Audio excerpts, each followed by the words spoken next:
Okay, I think we are live, but I forgot the turn the things on, so let's do it.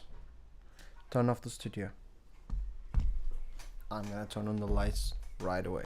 Just a second. That's for one. And that's for two. But it's a little bit bright. Nope. Yeah, like this. Yes. Okay. I'm here again. So hello and welcome to my stream. I hope you can see me. What we're gonna do today is I covered the solo section of Graveless by Periphery, and I'm going to do some processing over it to make my sound and my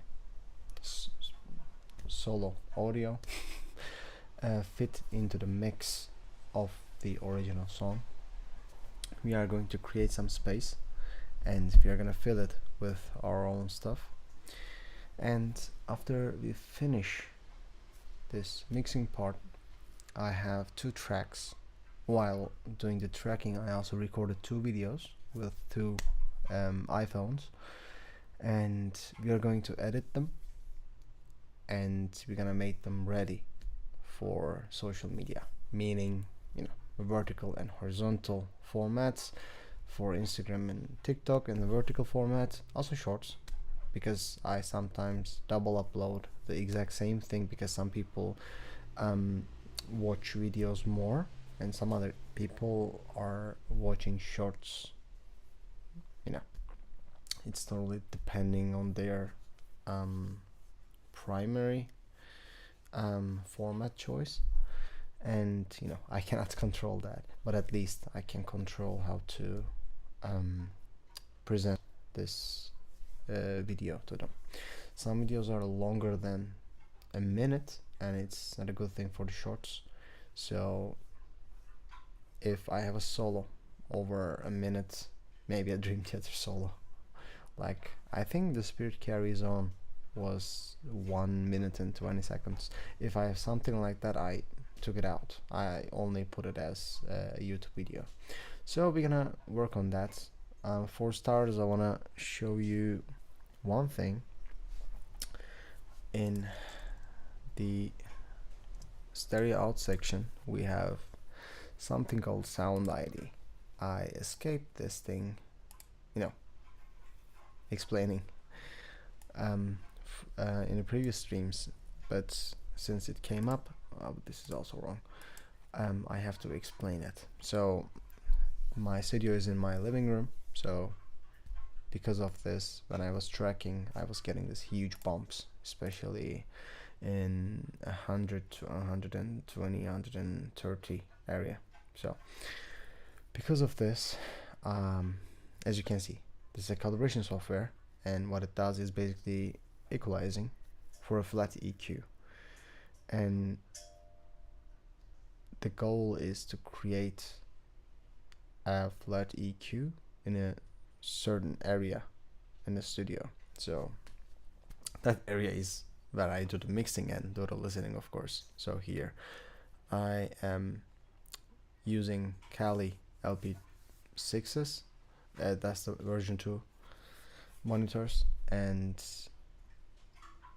even though I have some very small amount of treatment, I have this echoes and it creates a lot of issues. So normally I should add more treatment, but it's really expensive, and it's also meaningless, because in the future, I don't know in how many years, if I move to somewhere else, hopefully somewhere bigger, I'm hoping that what I would do is to check the exact acoustic treatment equipment that I have and recalibrate, and if I need more, and if I'm not in a living room, if I will be in my own studio, I would order then. But for now, getting some equipment for acoustic treatment in a living room, it's extremely expensive.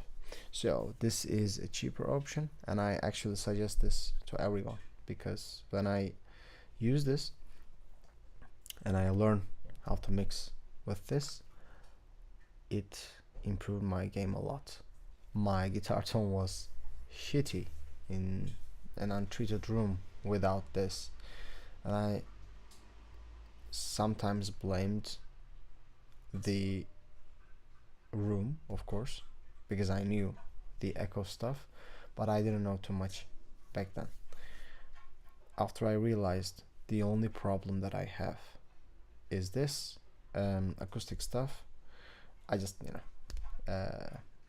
got myself a pair of headphones. But it's not always the solution, because these things are true stereo.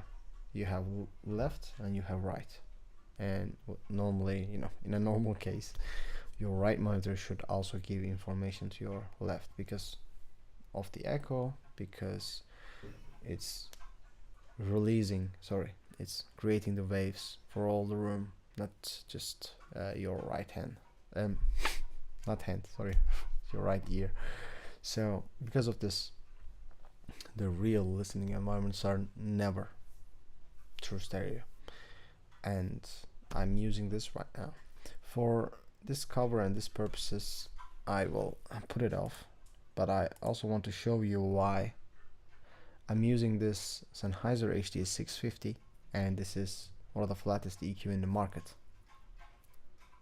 I'm sure maybe there are closer stuff, and this is an average EQ because every single piece of gear has a different response. We all know that, I hope.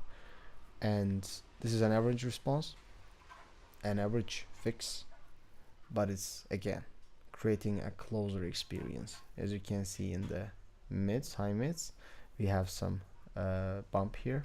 It's not a bump, it's at a peak, I think, and we have a very small bump in this area. So with the guitar tones and stuff, it's amazing, but for mixing, I always calibrate the room where I mix.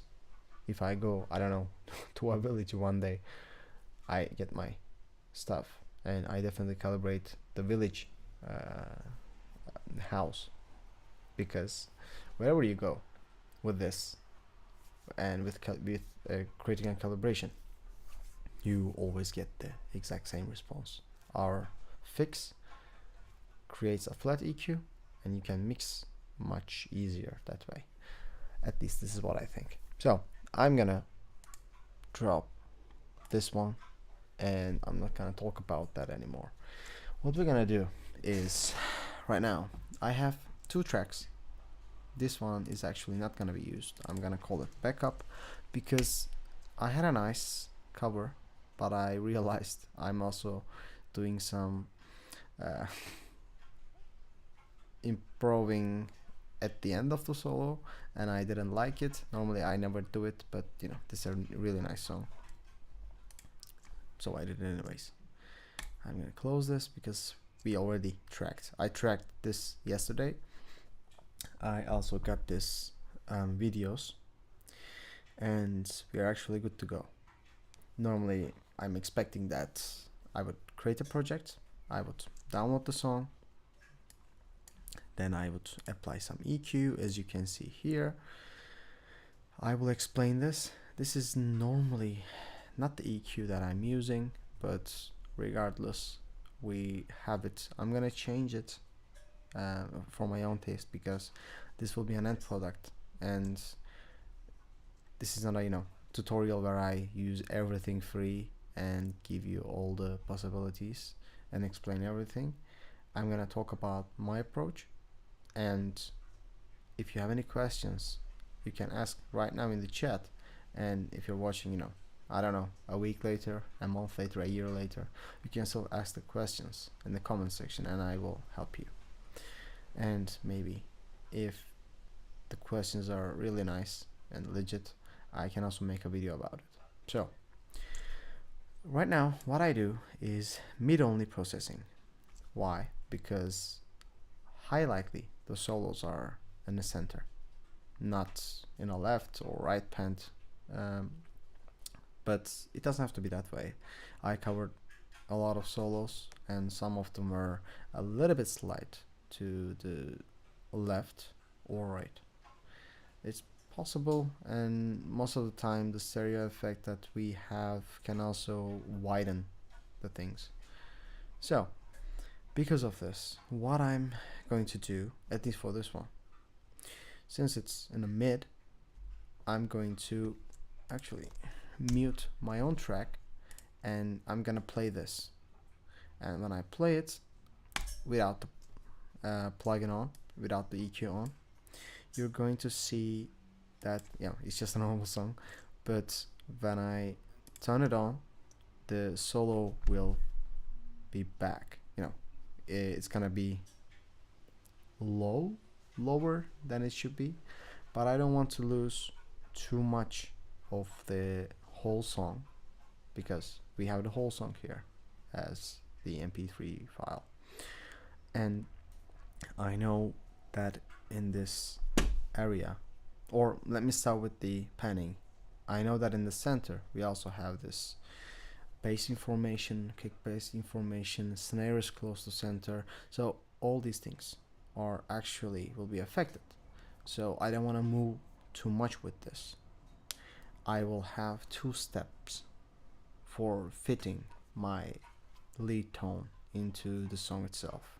All I want to do is create some space and push the solo in the song down a little bit. So let's listen, and I'm gonna open the turn the plugin on in the middle. Okay.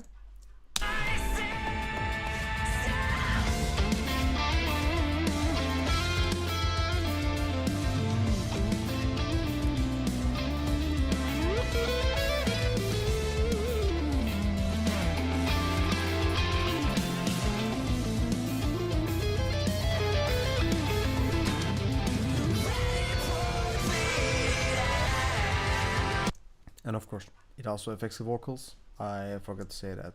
So in most cases, you're gonna be fine. There are some songs that are vocal and solo stuff is kind of going on together, like Prisoner by Novelists.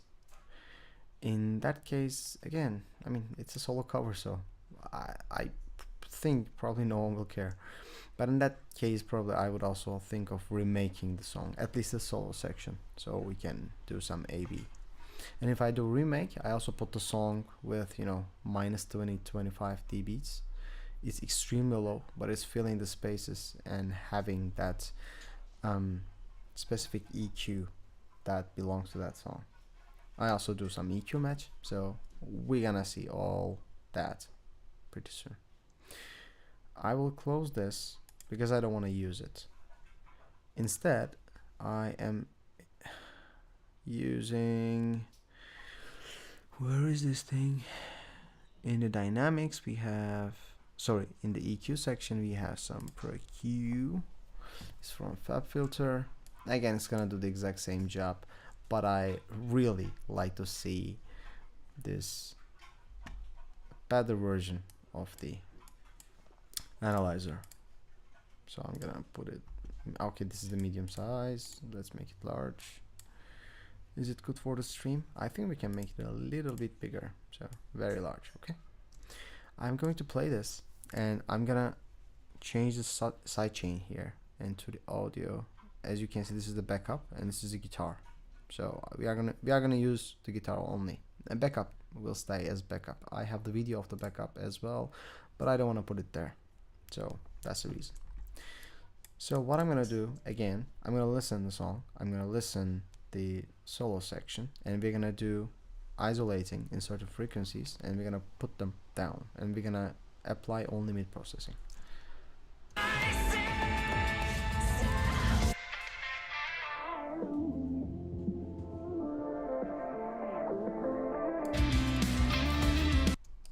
This is the first area,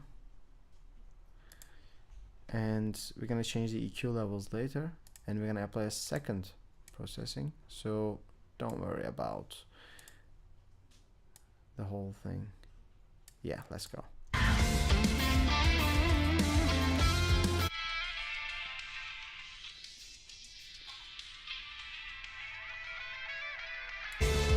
This area is full of guitar, so as I mentioned, we are only applying the mid processing EQs here.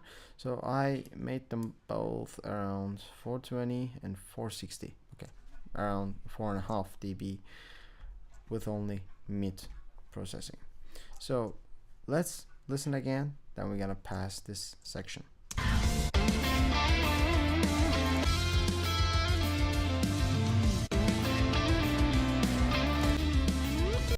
And I'm gonna explain why I use this, why I added the side chain and I'm not using it. The reason is, when I turn this thing on in a couple of seconds, I want to check all the areas where it's clashing and where my guitar tone is dominant, so that I can reduce a little bit more or maybe shift the areas that are affected. So that was just the first section. Now I'm going to turn my stuff on. First of all, we're gonna do some cleanups. As you can see, solo starts around here. This is where I mark, but we're gonna hear in a second. And we will also remove this huge chunk of endpoint, because maybe I'm accidentally touching the strings, or there's some resonation happening. So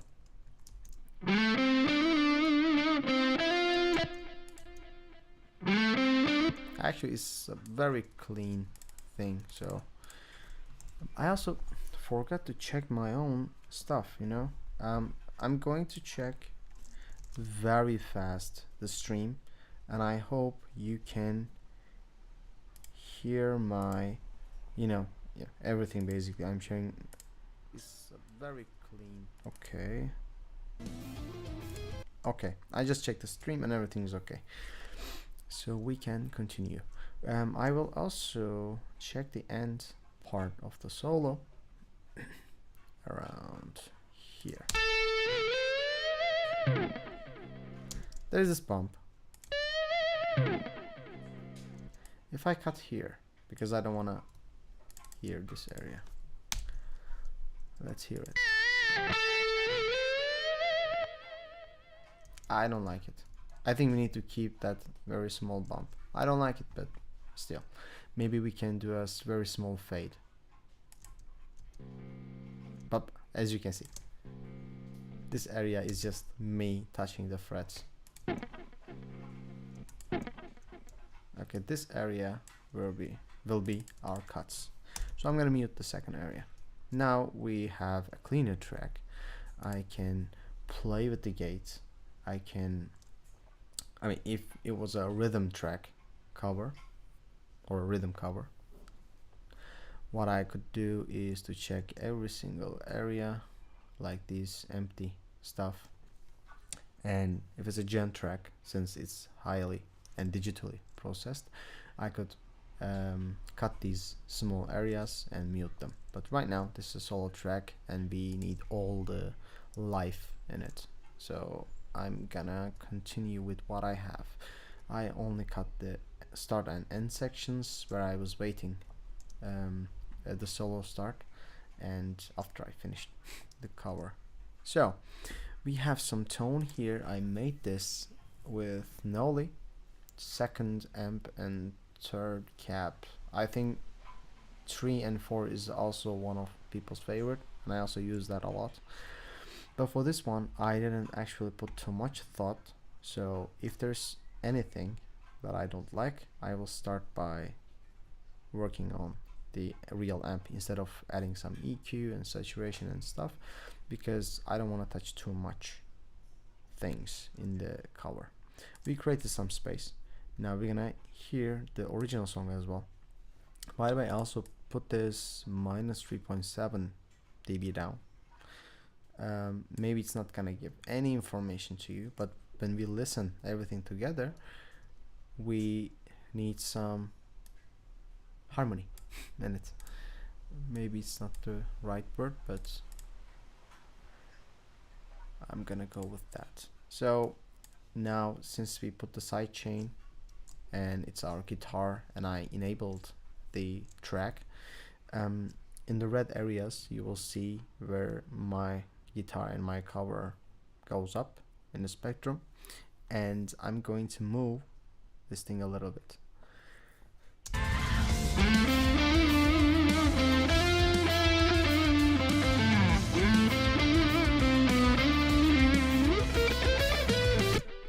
I also want to say that since I play many notes and every note has a different source frequency, of course these things will move, but I need some average. And small tip, you can just hover your mouse like this, and instead of losing all the information, because in time, you know, these EQs will change, you will get all the mapped peaks in this area. I'm going to show it to you in a second.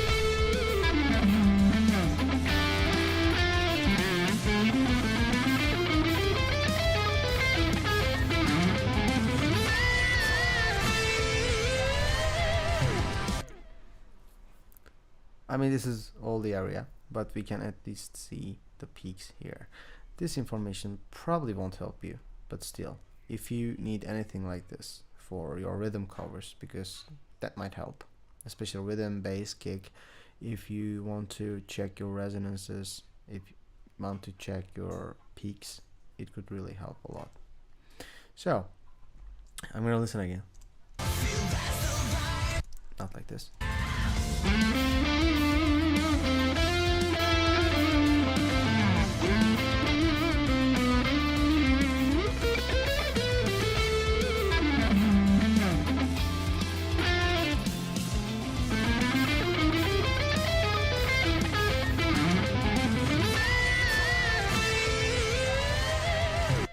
I need some compression because some of the notes that I have are lost in the mix, and instead of doing some volume automation and stuff, what I can do is just push the compressor a little bit, and I'm not quite sure, but I may change this to snappy because I don't want to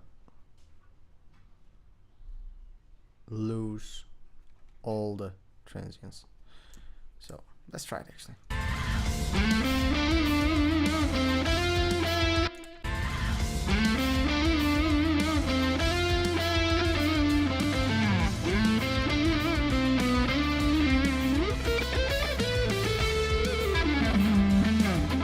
Much better.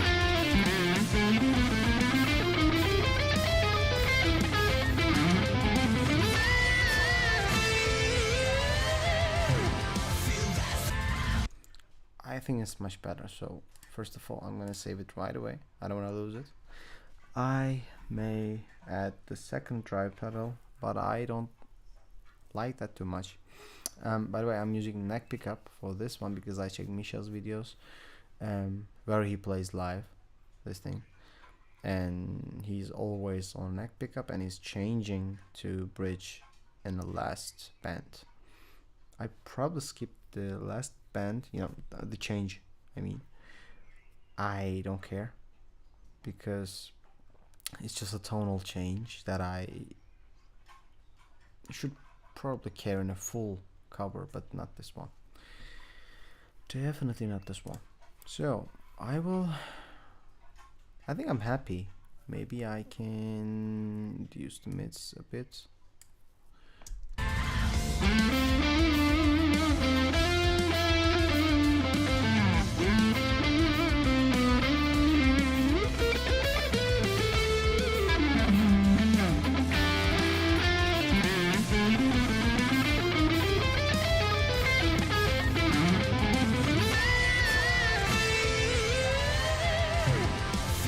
Depth help. I don't know why, but it got closer to the tone, I think.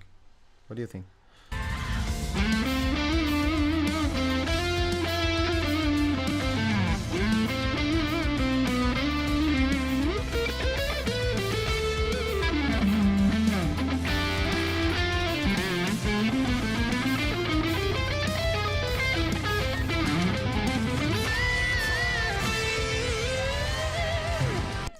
Now there's one more thing. We're gonna add a compression and this compression will also sidechain the guitar. And I will do some automation to disable the EQ on the parts where I'm not playing, because I don't want to push the song down for intro and the outro. When people listen to the intro, they shouldn't experience any change. But when I start to play this solo, of course we can enable the EQ then. I'm gonna show you how, and for that I'm honestly thinking to move this start and end points, because these areas will be affected in the song.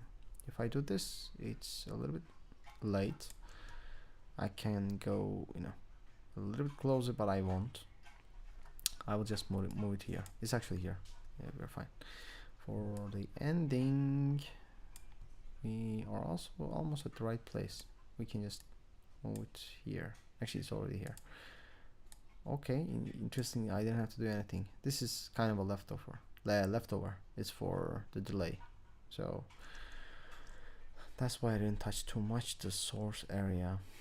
I really don't like that bump, but maybe we can do something about that later. It doesn't have to be in the first stage. And I'm gonna put it again. We can remove these lock-ons, and since this is the backup guitar, we can also remove that plugin, even if I use that in, I don't know, 3 months later for a video. I have no idea. I will probably never use that, but I still put it in mute. I also muted the track, so it will never ever affect anything. So as you can see, we do not have a reverb, which bothers me. Let's create a very small one.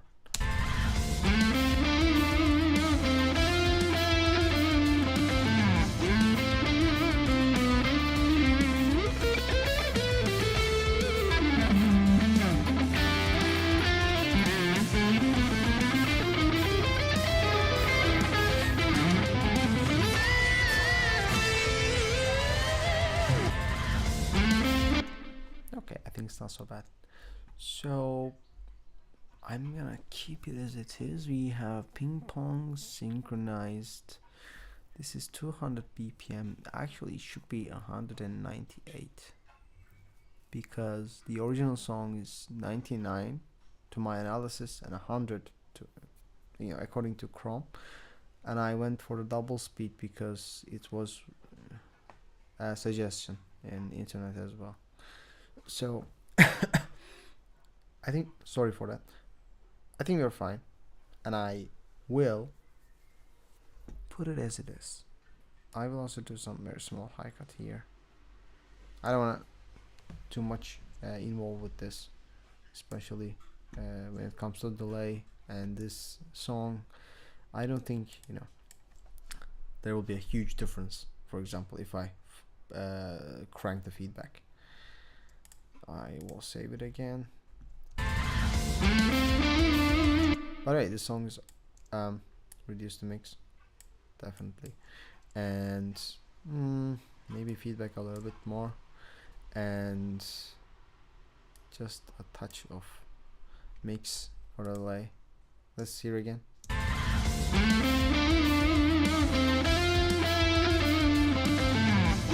Yeah, okay, it's good.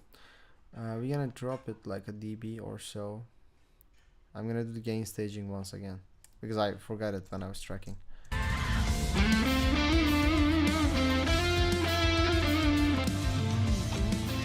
As you can see, almost dead silent the original track is. And this is just the EQ mode. We will also do a compression.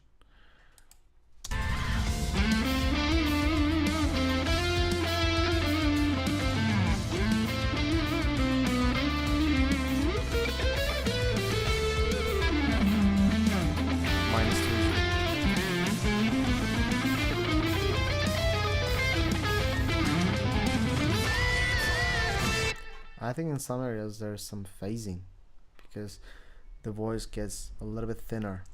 So I don't know how to fix that, but I'm assuming what I could do is to have something like a bit of saturation for the track that I have, especially on high end, maybe high mids, and that could help, but I don't think it's gonna fix the whole thing. For that I could change the caps, and which could be a fair point because I haven't touched them yet. Let's move around a little bit. I'm gonna save this and I'm gonna check the caps again. If the tone is good, I don't have to do too much stuff, so this is the most important part. Like, DI should be good, then tone should be good, then we can mix better, right?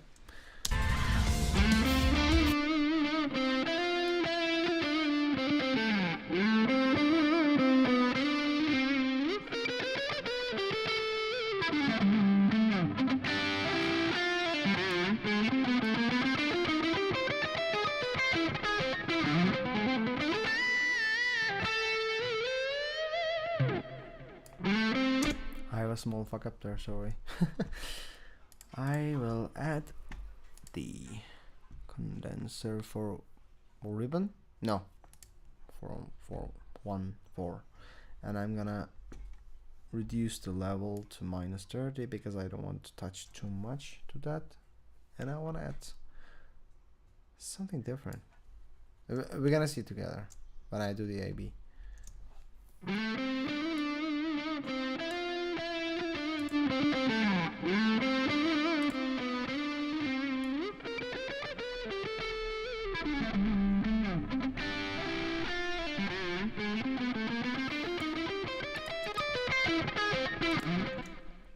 I think it smooths it a little bit.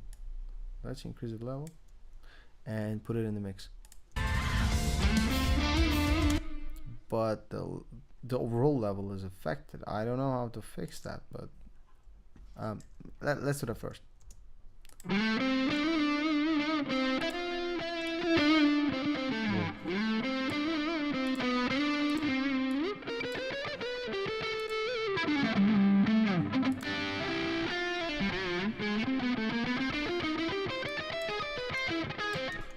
Okay, now in the mix.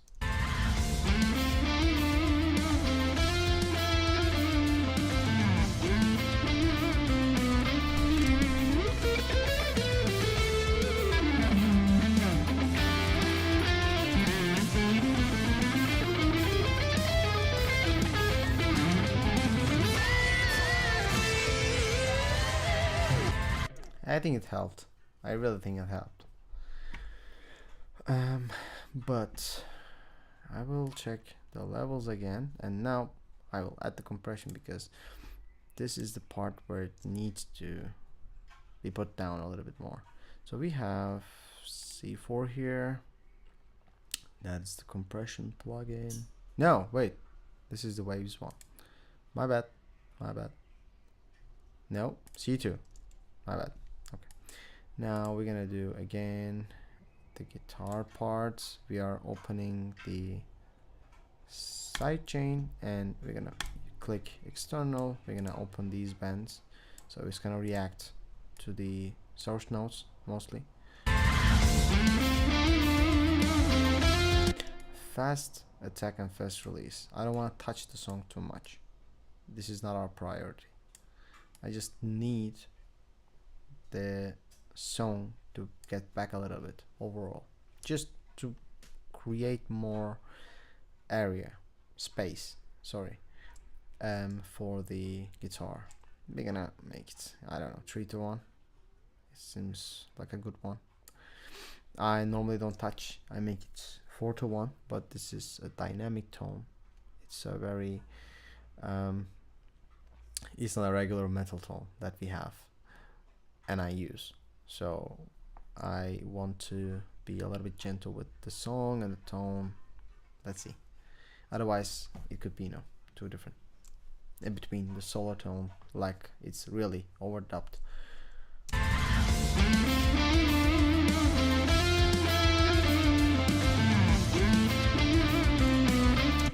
Wherever my tone, my attack,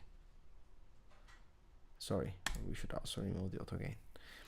Whenever I attack with the guitar pick and my hammer-ons, my legatos, I want to see a small drop, 0.5, 1 dB down. It's totally okay for us. It's not much, but it's honest work.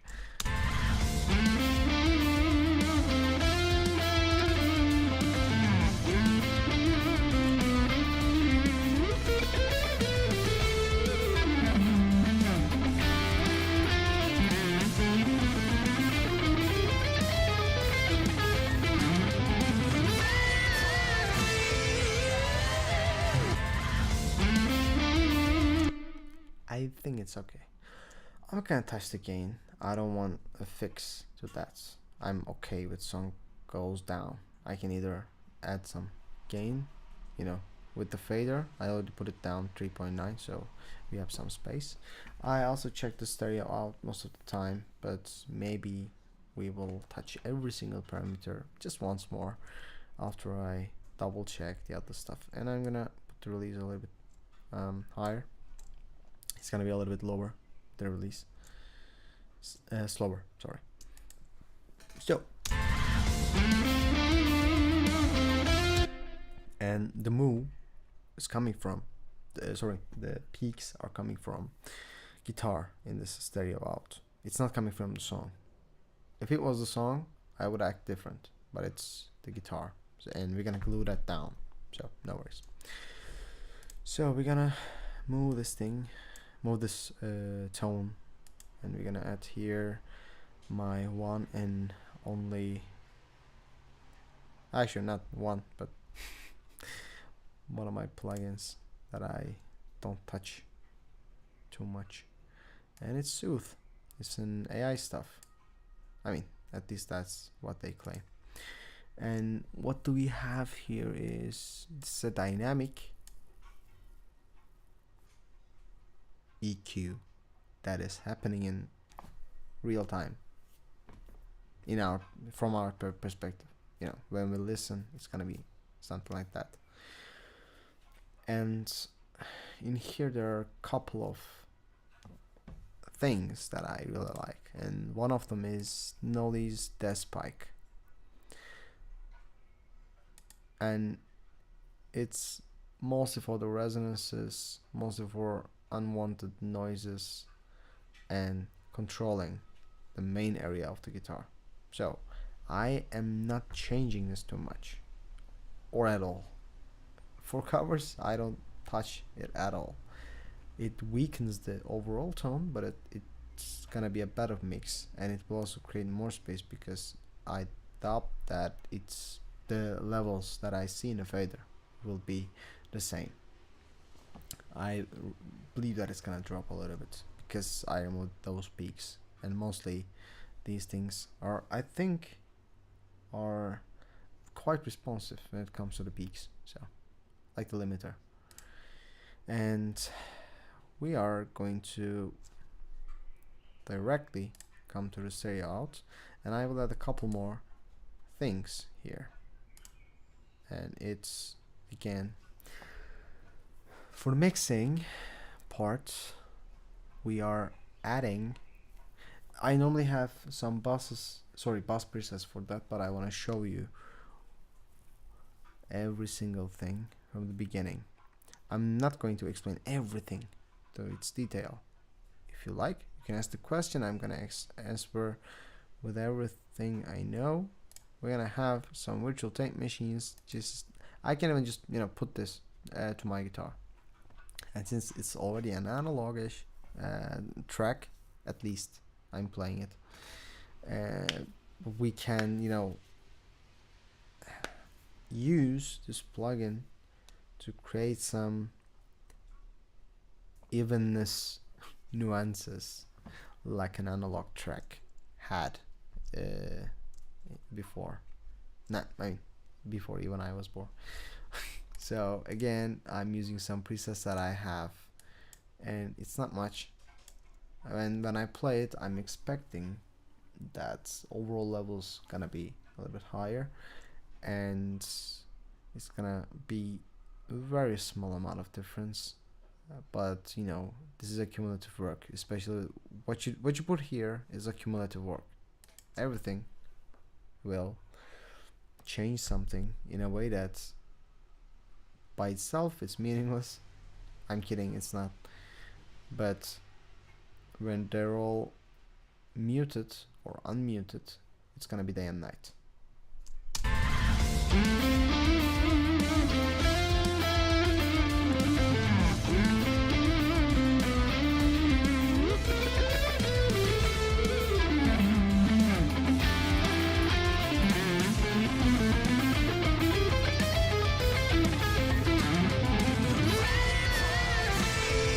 Especially for the guitar, we're not hearing much again. So what I'm going to do is adding this rack, and there's a compression that will happen. By the way, it's soothe always at the end. I learned it from the hard way. We are going to use one of those strip presets. Not strip, but actually it's a strip preset for the guitar. I'm waiting, it's loading. So we're gonna load. I'm sorry for this. I swear I got my caffeine and my sleep. Interestingly, we're gonna put the electric guitar one, which I really like. I'm going to decrease these levels, especially this one, by listening, and I will also change the compression. I'm expecting 2 dB here, and after that we're gonna do some A/B together.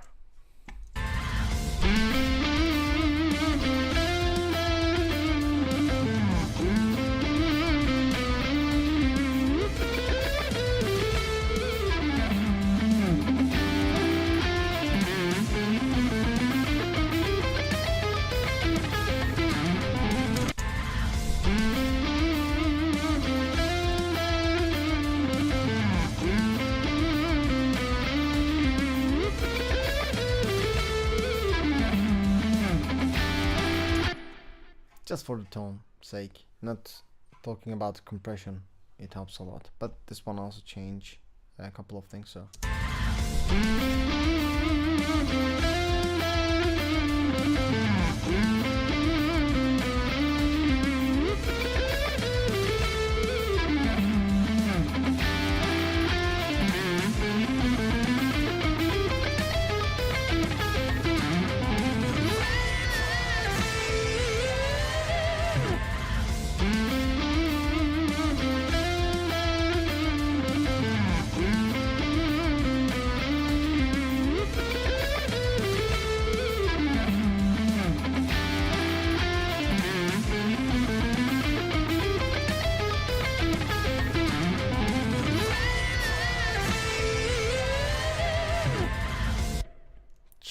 Little bit more touch. I really don't know if I should really push a lot.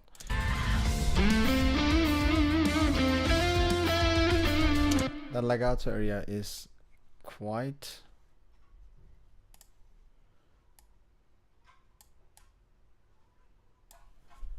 silent, so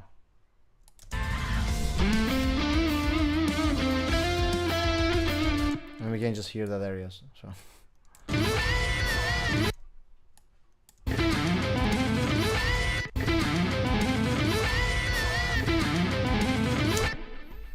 just for the song I could do something like this.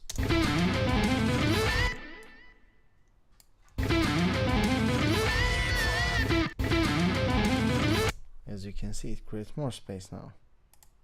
It's also my bad that I am actually good with legato and creating enough power for my hammers, but this stretch, let me grab my guitar, this stretch that I had to make from 7th fret to 12th,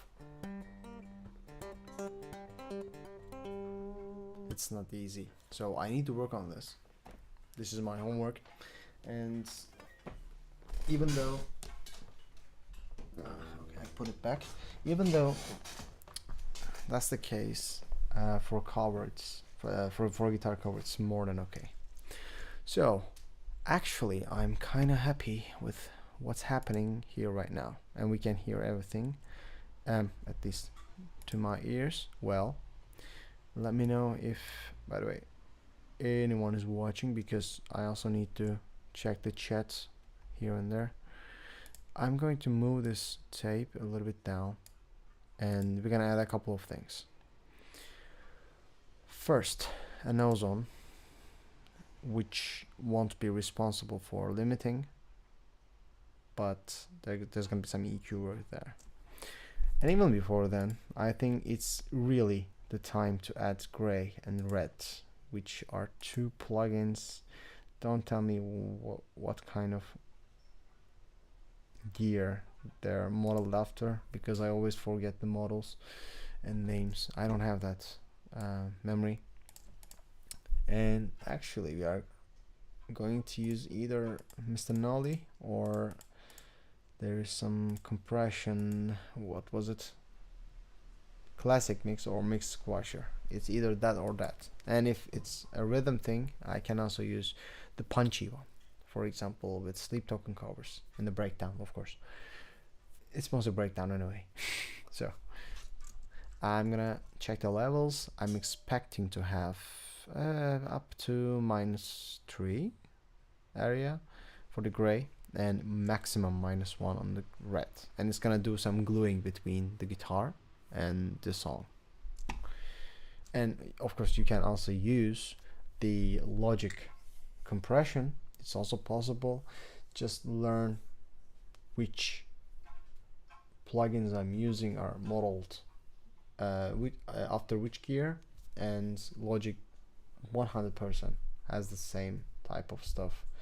They're actually really good, but since I'm happy with what I have with Slate Digital, I want to keep these stuff, and I'm always using those, so I would probably have more time spent with Logic plugin versions of these things. So let's go. Sorry, the whole solo.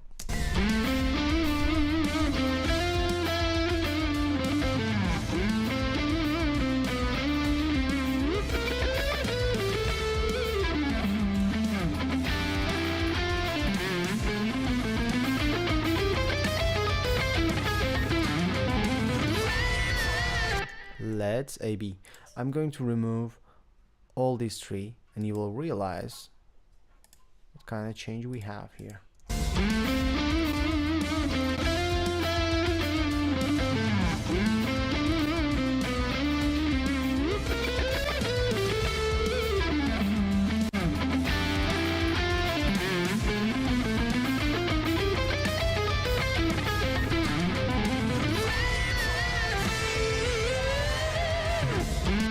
Yep, I think I have some nice bends there. So the next step is to create another okay, we're not gonna add any more bus, sorry, but we are going to add something called Gullfoss, and Gullfoss for mixing. This is another AI plugin, AI word meaning that they claim it. I don't know if they're using something intelligent when it comes to scripting, or they really know how AI stuff works, how they create the models, and how they apply certain things with AI, how they train the model, and so on.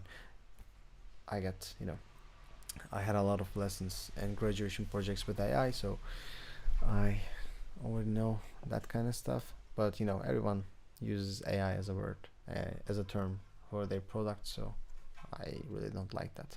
So we're not gonna do too much stuff. Recover and tame will be around 15 to 20, and what this one does spatially, it's actually adding some EQ again dynamically, but it listens, of course, the end mix, and for certain areas it does some dynamic EQ moves, continuously changing in a way that you will hear every instrument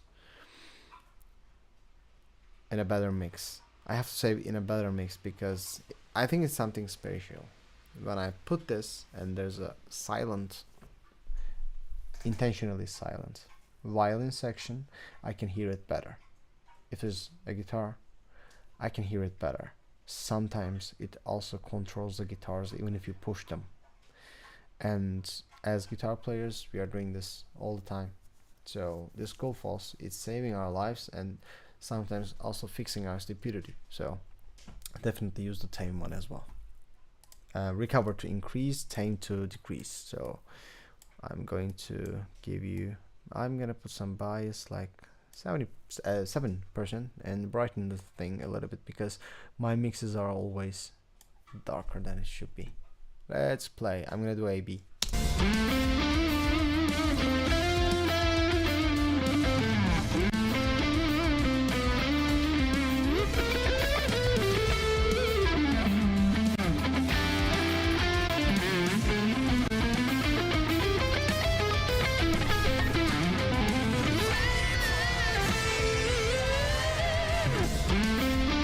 Now there will be two EQs, sorry, two ozones, and ozone is a plugin used for mastering, and we need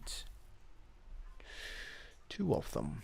I'm gonna remove these two and I will add another one. I'm also using Apple's mastering, but I'm not quite sure. For covers, this thing looks a little bit better. Sounds, sorry, not looks.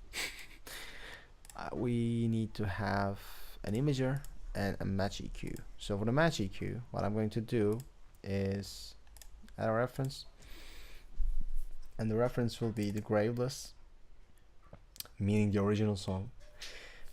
Do you remember the EQ that we put here? Yeah, I mean put off, put down.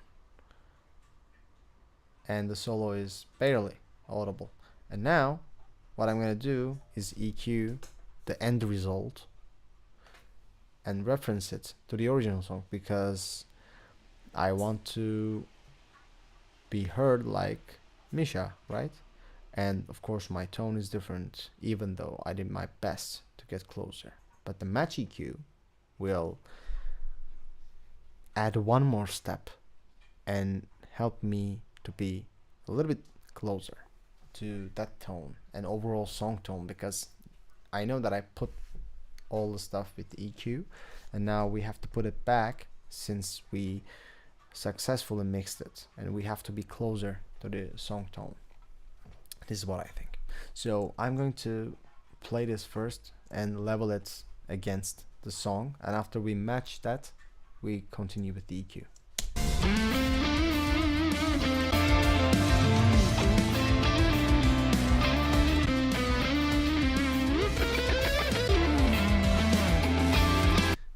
Times are a little bit different because I have to move this, very precise to match it. But I think for some reason,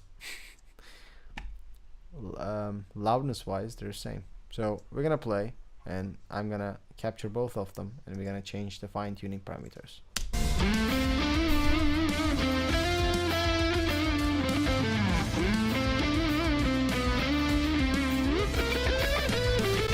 Most of the song is exactly the same, so we don't have to talk too much about it, but I just want to show you this one. If you minimum the smoothness and full, not full, but set the amount to 100%, you will get a full match. And full match of course is not good because it's not averaged response. It's basically, you listen 7 seconds of the song. I mean, it listened, and after 7 seconds it has a very limited data and it's doing the changes according to that, which is definitely not what we want. So I want a very, very small change like this, and we will smooth it like 30%. And now with the imager I will add 4 bands and I'm gonna click learn, so it's going to create 4 different bands, and after that we are going to add very small changes. Again, I already have a stereo ping pong delay and I already have a reverb and all I want is just one step more and very small amount.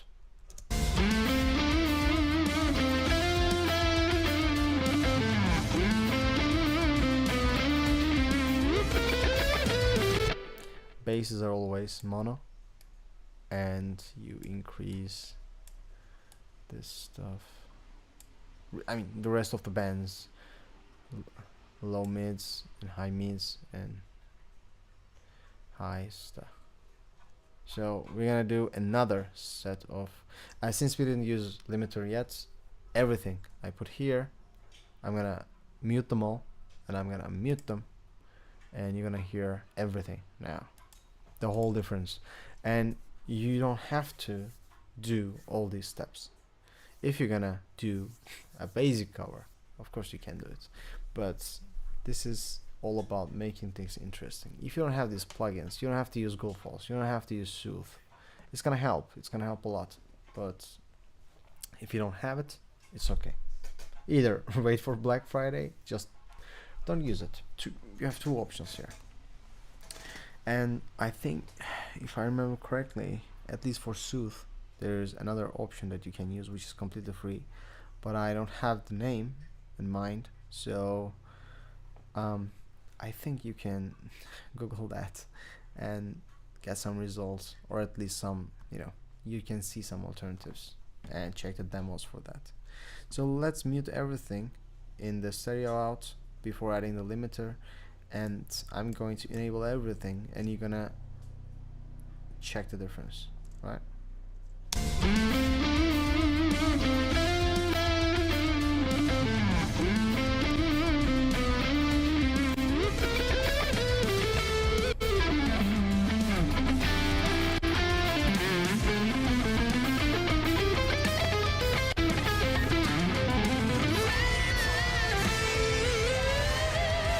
I did not enable the last ozone because it's just empty. It's not adding anything to the table. So the last step before going to the video editing process, we're gonna just use the mastering assistant, because if it's not my own song, I don't extremely care this thing. I will not use the reference, because reference will create some differences in loudness, even though I matched it. Basically we're gonna use the modern stuff, and we have destination of streaming, not CD, of course, because they have different LUFS levels, and of course we're gonna change that as well. So let's start.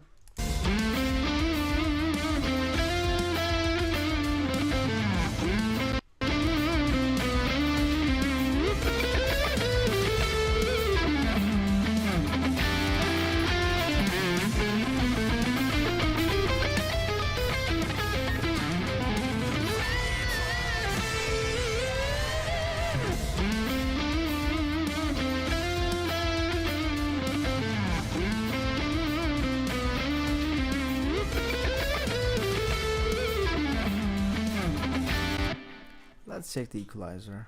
We have some highs changed here, like 1.8 dB, a little bit out of master, but I'm gonna allow it. But I didn't understand why there's so much difference. I think that solo tone adds a lot, because we just listened to solo tone. I normally don't touch the dynamics here for the covers, of course. And for limiter, it's set to -14, and this is the regular-ish level for Spotify. I think for YouTube it's -13, and so on. And what we're gonna do is change it a little bit, make it push it a little bit. If we have space for it, we're gonna see it. This is how much limiting it's applied, so it's gonna give all the idea. Sorry, I'm gonna change this to let's make it -11.6 and change a little bit afterwards.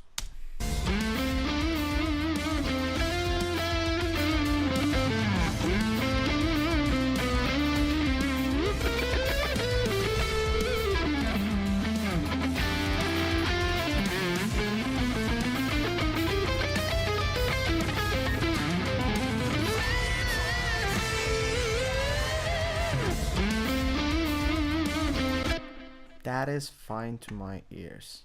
So let's summarize the steps and add the automation, because automation was important, not because we are gonna change our tone and stuff, but it's important because, again, there is this 1-2 seconds before the solo starts, and actually I'm gonna do it like this. The export will be bigger because I want to have the freedom of, you know, cutting and adding some extra stuff. We're gonna check the video and we're gonna check how much of it we can use, and we're gonna think about social media and people's behaviors, and after that we will adapt our audio and video. For that reason we have this extra, but the solo start and end has my tone, my cover, my playing. So from here to here I'm gonna add some processing, which is our EQ bypass. We are going to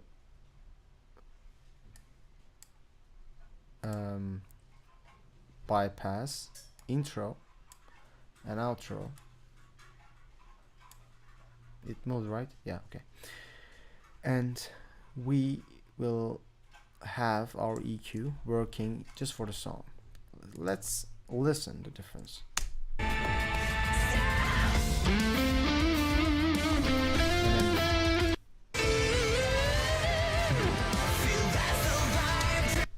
For outro it's increased because vocal driven chorus, actually that's actually chorus if I remember correctly. The chorus is full of vocals, Spencer takes over after the solo, so that's why you hear the difference a lot. But the first part is a little bit more dynamic and vocal is not so loud. For that reason, in the intro I'm not hearing too much difference, but for outro I do. Is it okay? Let's hear it again.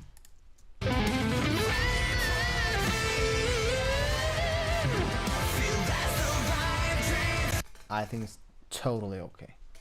I can push it a little bit back. I could definitely do that, but around here probably the video will end and there will be a fader, so that loudness is not affecting how I'm going to handle the video. So I'm going to export all this thing. Since it's in my headphones, I don't have to do something like, you know, sonar works check or so on. So what we can do is just bounce it, and we're gonna bounce both WAV file and MP3 file. Even just one could work, but this is my regular thing. I don't know why, but it is. And I'm not going to close, or maybe I can just close. I will think about it. I will enable my sound ID reference here. I'm not quite sure if it's gonna affect you, I hope not, but I'm gonna check it with Sennheiser plus SonarWorks. And after that we are going to open our Final Cut and continue with video editing. Let's play.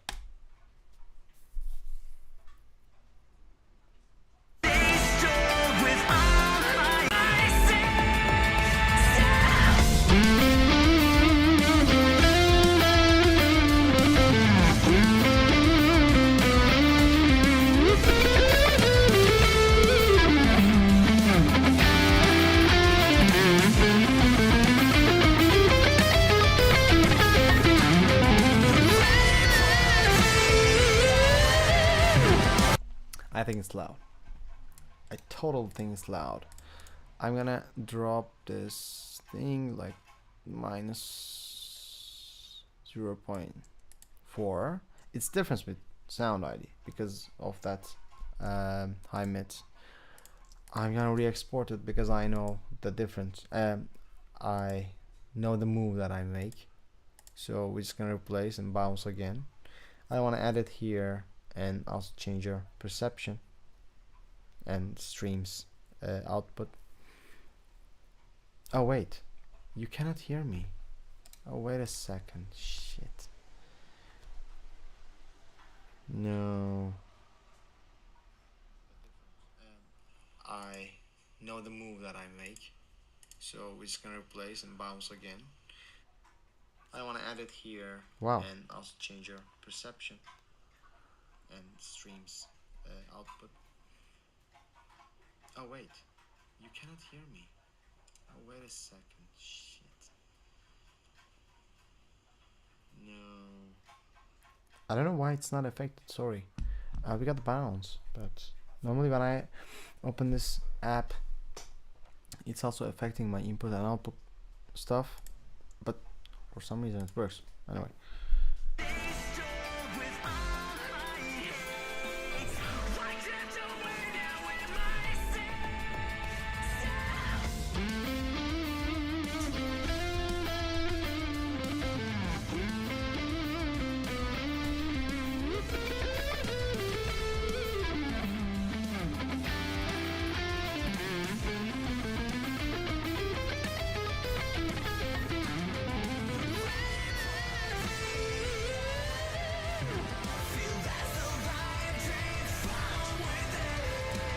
You know what I'm gonna do? It's a little bit risky, but since we have this EQs stacked, I'm gonna put them like this. And I've also changed the area of the automation. You see, or here, I don't know, this band. We're gonna move to that, if I can. Okay, let's try again.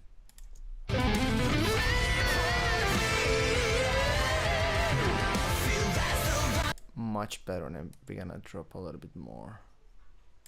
I'm not changing the overall stuff. If I do, and if I did, I would change, check and change this level.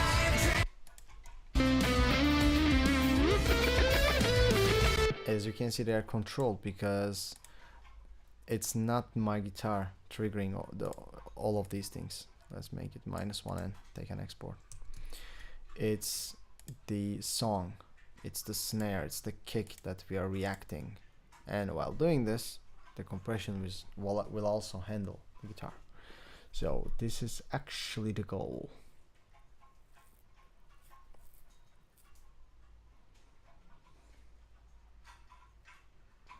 And hearing for the last time, I hope.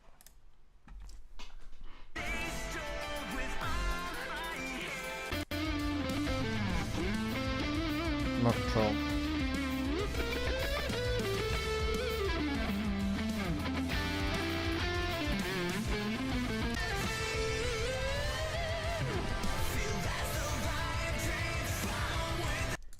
It's much more controlled, I swear. So we're gonna save this and close the project. The next step is gonna be a quick one, actually. All I'm going to do is to put the video. I'm gonna show it for vertical first. I haven't changed anything in the video, and we will do everything in Final Cut. Update later because I'm in live stream, bro. We are going to open a new project. It's gonna be called Graveless Solo Vertical, and it's gonna be it's gonna be vertical, and our output will be 1080 to 1920 with 60 FPS. Rest is the same. And we are going to open our Finder, open my Finder. In the bounces, we have the song itself in a WAV format, and in the downloads, we have the vertical video, as you can see. And we are going, I know that in here I do very stupid faces just to have fun, and we are gonna go back a little bit until we started the new video. I'm listening here, as you can see. I'm gonna cut it, and I put this area, this section back, and we're gonna get a little bit closer. So I wanna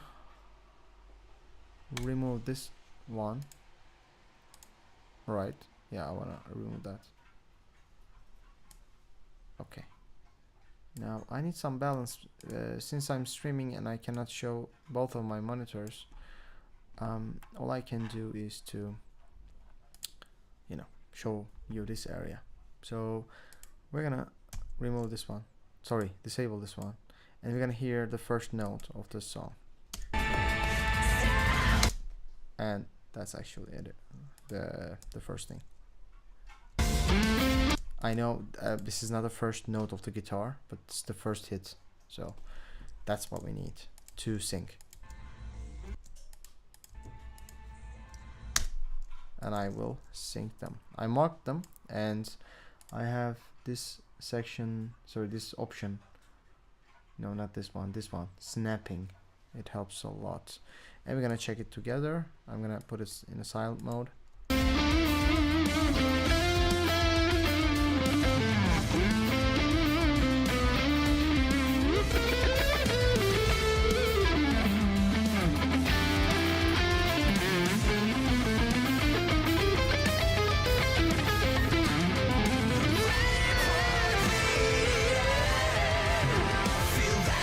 As you can see, it matches, and video ends here. Of course I can continue, but we're gonna check that later.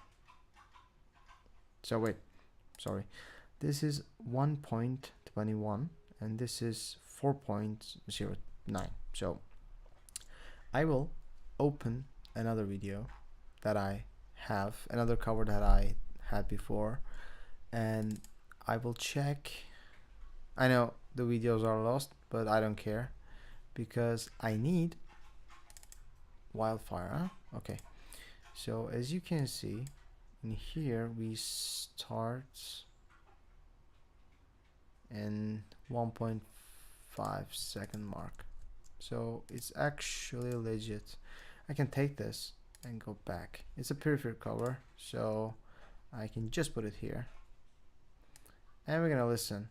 And we're gonna make sure that when we, I should also change this name, Graveless. We can edit later.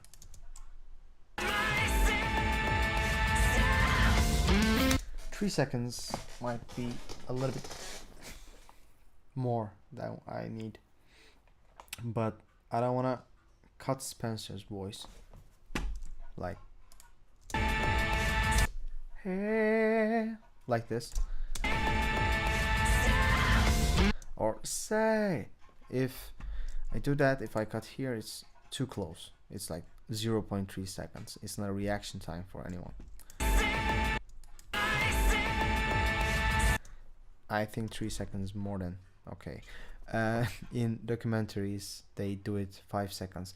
Documentaries are really informative and sometimes funny things to watch, and unfortunately a lot of people get bored while watching it, and for that reason people are changing the scene every 5 seconds, like Instagram, YouTube videos. And of course they are really nice editors, you know, people who made those documentaries. So even if it's not boring for me, I'm assuming people will be, you know, bored. I do my best to get their attention in the first 4 or 5 seconds, and for this I have to start very fast, and I don't want to do that because they need to understand which solo, which track, which band is this from. And for this reason I add this intro, and it's too fast, right? For this reason we're gonna come on, I think I should, I click the video and I move it. Okay, it's not happening. What was this one? It's cross dissolve. This is also cross dissolve. Let's remove both. I'm not expert on this thing, this Final Cut thing. I made a lot of edits, but I'm not the expert. So let's check again. Yeah, not so bad. For starters, we are going to move both of this to middle section, and to do that I don't know why it's not showing. Let's put it to 0, And let's put this Graveless to, I don't know, 200, minus 200, minus 350, minus 400, minus 450. It's not fair, but it's fair. Okay, but it's just fair. You'll see. I'm gonna click both, and I'm gonna move both of them a little bit like this. Now we are going to add something that I found. It is in the video making sources that I have. It's rail boundaries. I found this online and I downloaded it, meaning that I know from where to where I can actually show certain information. People who edit, you know, these famous videos, most of them are extremely careless, and I really hate that, or just hate, you know, seeing that. We're gonna make this a little bit bigger for our followers and put it a little bit more down. And as you can see, it's in the middle. This yellow area, as you can see, Instagram profile view, really important, because in the grid it will also be seen like this. Then we're gonna just, you know, put it back, and I will also put a small amount of border because I really hate it how it's there. Maybe add some blur, a lot of blur. I just want it to be, you know, seen nice. I don't want to see my feet, so for this reason, and of course we're gonna open this again. This blue is my dead center. I'm gonna zoom as much as I can without cutting both, you know, either fretboard or some other stuff. But I also like to be in the middle. So for this reason, I'm planning to move the video a little bit down like this, so you can see till my ankles and you can see all the lights. I mean, it's not even. I hope no one will get mad about this. And I also I'm gonna move it a little bit to the left side. I want to be seen evenly, you know, both for the fretboard and also the lights, because people unintentionally and subconsciously think about it. The next step is to touch the colors and exposure. I'm gonna check the lights, my face, and I'm gonna move it a little there to make it bigger, and I'm gonna do some changes. For example, as you can see, the lights are exploding here, so I'm gonna find a balance. I'm gonna put these shadows like this. I don't want to make it, you know, like a Batman movie. I'm gonna create a contrast. I want to see the real black color here, and I also want to look a little bit more cooler. And midtones, I'm just touching. Yes, but I have to check, you know, both ways. I think minus area is a little bit better, or maybe not. Yeah, I think we should make it like this, and also decrease the shadows. Now when I add the saturation, it will make a lot more sense. The highlights, as you can see, I'm checking my face to see if I'm a potato or not. Shadows touching a lot. Midtones also making me a tomato, not potato, tomato. And when I do an A/B, as you can see, we added some life into the video, right? So there is one more thing that I forget, and that's the outro. In this T stuff, I keep my old covers with tabs included, but I don't keep the tabs, so it looks empty. I have this outro, which is my wonderful logo created by a friend that I really like. actually friend of a friend, but I really like his work, so we are gonna put a cross dissolve, not for the intro, because intro should be interesting. We're gonna touch that in a second. But by the way, we can also cross dissolve the audio a little bit. For the end, we'll check, but let's check the intro first. A little bit faster. Very small amount. We need those fading to give the impression of something is coming. Plus, I don't know what's gonna happen in the first video, right? Their first rail, or yeah, I don't know, previous rail could be something loud, and I can, you know, come a little bit. I don't have to create the exact same loudness. What I'm trying to create is some sort of transition between previous rails to mine. For the entrance, I'm gonna do the same, but it's not gonna be like a movie outro. It's gonna be something interesting, hopefully.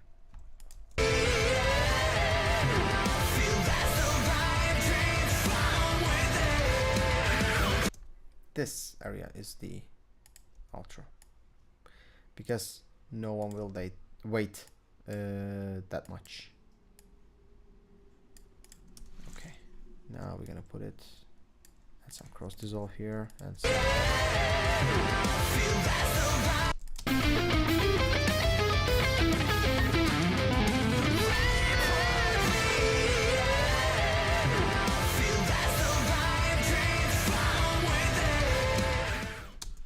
we don't have to be, you know, that fast. Whoa, what was this? This is roll down. Okay, I always forget name of these stuff. I want to make the video, sorry, the logo a little bit. And people probably, you know, leave after some point. And I want to create another animation, which is this one.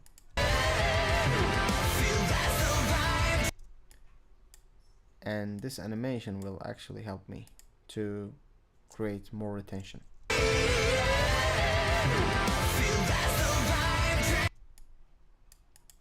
Yeah, I'm by the way also checking this box. As you can see, sometimes it's rendering, and if I don't wait it, it means that we're gonna have some freeze areas.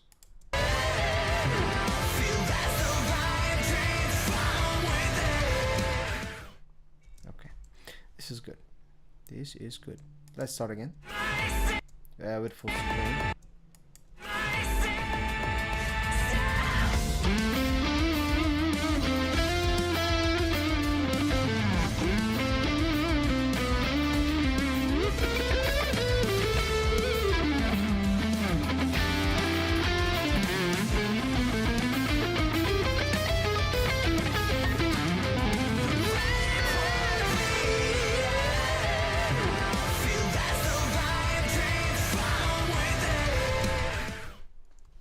I think it's perfectly fine. Let's check one more thing. From here we have 25:45 second mark. From to here it's 5 seconds. It's kind of a lot, but with the animation, considering the animation ending, we have 3 seconds here. It's still fine. I'm assuming, I think all statistics show that is 7 seconds for our attention span in social media. I'm assuming that dropped to 5 seconds, and I'm dropping even more to be a little bit careful. So 3 to 4 seconds is kind of fine for me. And actually, this is how I make the edits. Of course, I am doing more stuff, but for guitar covers, this is normally how I go. If there's a second angle, which I sometimes do for my own songs, what I do is I add this second camera, both vertical or both horizontal for YouTube cases. I put them synchronized over the top, and I cut them after marking every single section, and I iterate them. Sorry, not iterate, but I'm kind of iterating anyway, like a round robin. I'm changing the angles every section or every bit of riff whenever it gets excited or something happens with the fills and stuff, with transitions. I'm changing the angles constantly to create more and more how it's called, more retention. Yeah. What I will do next is to click Control V to create this, to open this animation stuff. I want to check something. Around here I'm touching the guitar, so here is fine. I'm gonna click here. I'm gonna add something called Gaussian blur. As you can see, it looks shitty. Then we're gonna drop it to 0. I'm gonna click here, meaning from here till the end it's gonna be 0. It'll be crystal clear, and I'm gonna put it another mark like here, and I'm gonna increase it to, oops, sorry, by clicking here I create another key, and I'm gonna make it like 9 or 12. So there will be a little bit blur to no blur transition for people to check the logo, check the name, and yeah. While they're checking, I'm not going to disturb anyone, and I will come a little bit, the blur will fade and people will see me, meaning they unintentionally and subconsciously they will know that the solo is about to start. They don't have to wait too much.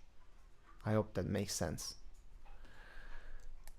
because it does when you apply it.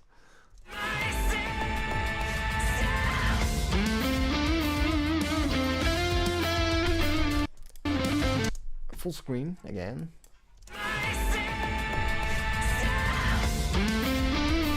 As you can see, very small, but it works like a charm. I'm going to export this. The next step is actually doing something reasonable. I'm gonna check it with the phone, and if it's also okay with the phone, both audio mix plus the video. And I put it on Instagram like I'm uploading, but I'm not uploading. I check the preview. I check, you know, this heart icon, meaning likes, the comment icon, and all the other stuff. Are they interrupting my cover, my guitar, my hands? Because they shouldn't intervene in any way. If I'm blocked visually, I change and automate my zoom. Like right now we are in the level of 118. I can maybe do this in the future. By the way, I'm also not sure we can stay like this. All I need to see is this, right? If we are in the blue grid, we are perfectly fine. I know my first or my lowest note in terms of frets, it's the 7th. No, it's yeah, it's 7th, I think. So it's around here. As you can see, my hand goes off.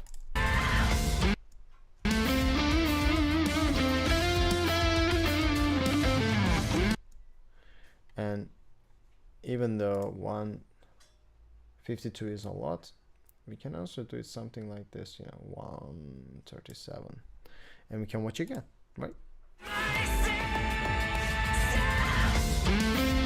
This is actually even better, right?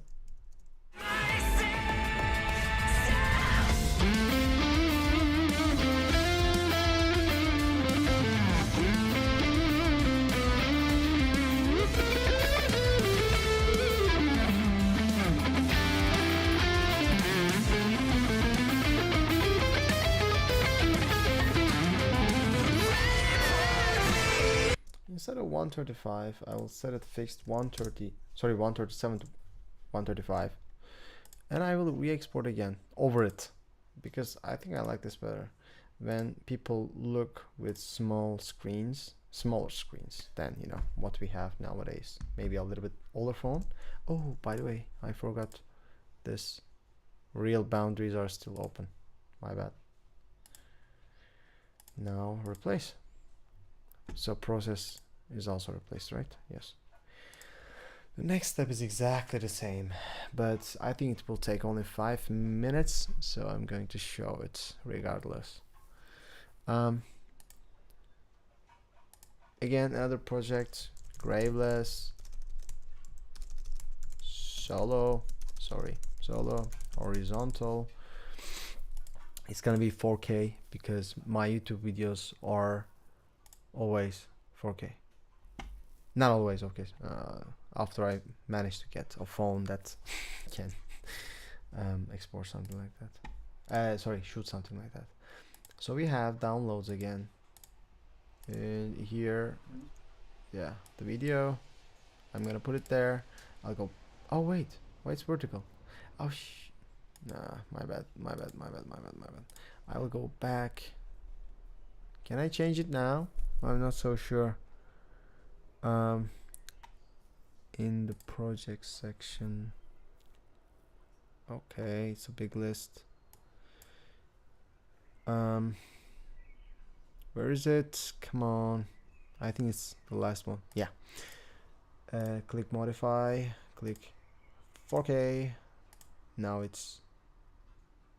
I think that's 4K, right? Yes, it is. It should fit. Okay, now it fits. Perfect. My bad.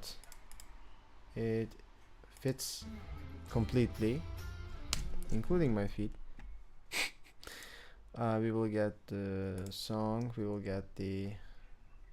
Yeah, we will only get the song. That's all. We will go back. Whoa, come on.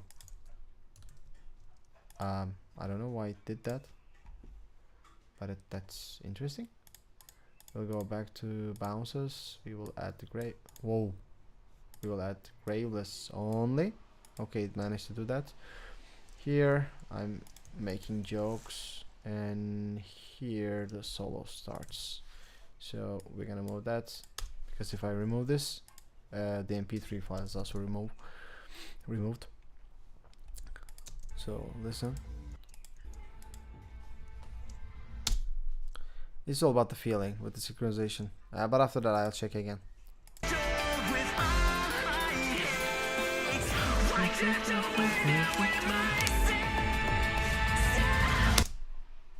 I think it's synchronized. Let's right click, lift from storyline. What a stupid feature.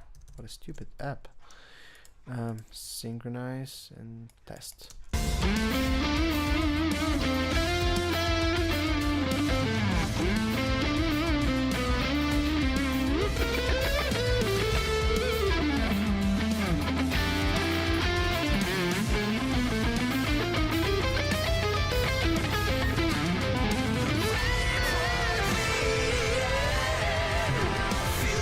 Beautiful. Okay, now we have this. I honestly don't care about that thing, but anyways, I really don't want to see this storyline, but I think that's only my option. That's my only option. My bad. We're gonna immediately handle the zoom, and we go down. That's nice. We're gonna do the color grading starting from exposure. This level looks good. Create contrast and control shadows, and just brighten it up, and add saturation until I see my tomato face. I focus on my face mostly because the rest of the things like guitar and the area is not affected too much, and saturation always, at least in my opinion and in my studio, looks good. Yeah, and I will also try to create a little bit more shadow. I think it's not so bad. Yeah, it's good. And now actually I'm not going to change anything, right?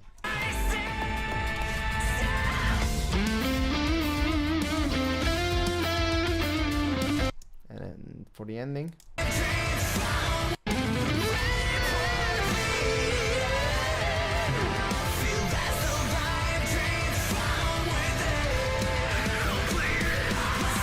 now okay, this is our end. I don't have to make it too long, and for YouTube videos I'm not adding anything. And what I do is I have this, I think it was free, but I don't remember where I got this thing. I'm gonna say YouTube, and we have this subscribe button. No, this is the YouTube button, just YouTube button. I need subscribe. This is subscribe reminder. I think they're both exactly the same. Yeah, it's exactly the same, and I don't have to change anything. I will put it in an important place.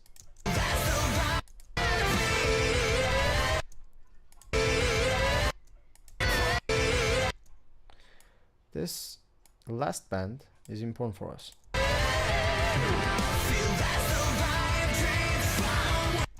And I have to change its location as well, because I'm mostly, left centered, and I wanna see this small thing on the right. And I know my small icon will be there. We can even put this a little bit more back.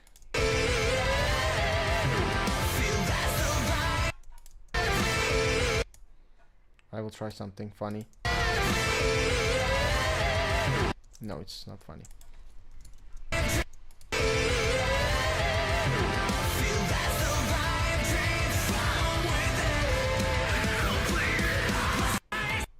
It's okay for me to stop here with this. I want to add one more thing, which is my Instagram, but I'm not quite sure if that will make some sense, because this solo cover is 30 seconds and there's already 4 seconds occupied with this. Maybe after the first section.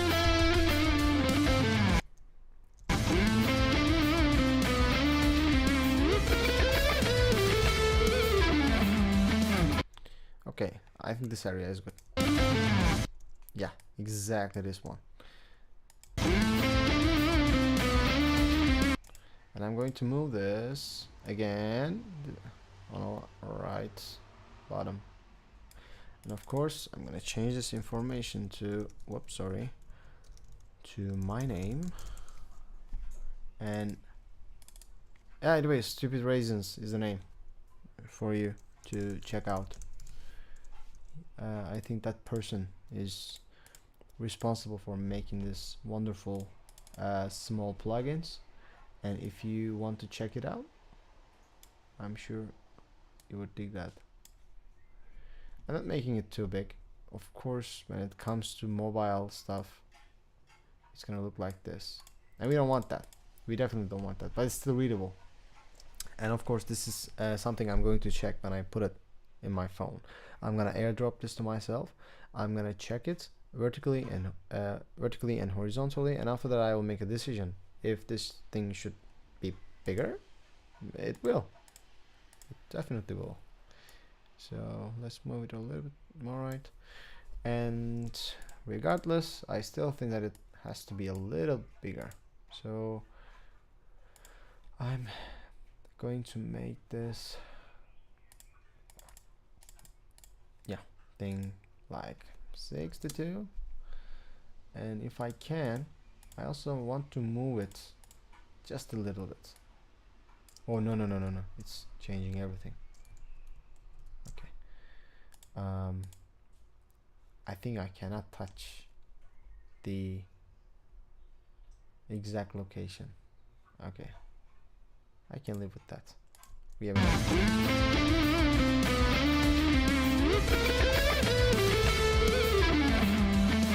okay, this area is good.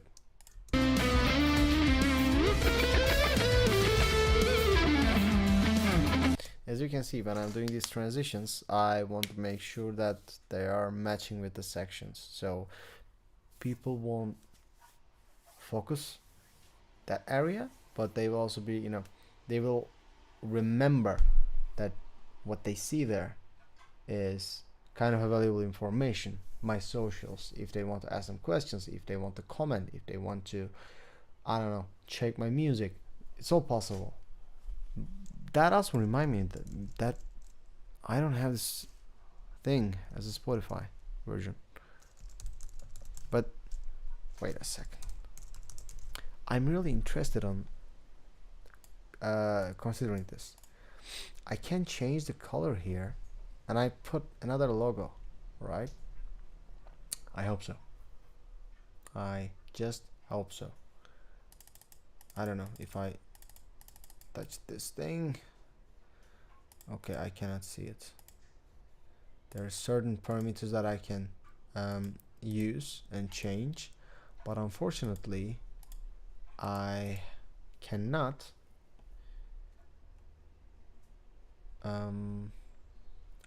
change the icon to make it Spotify.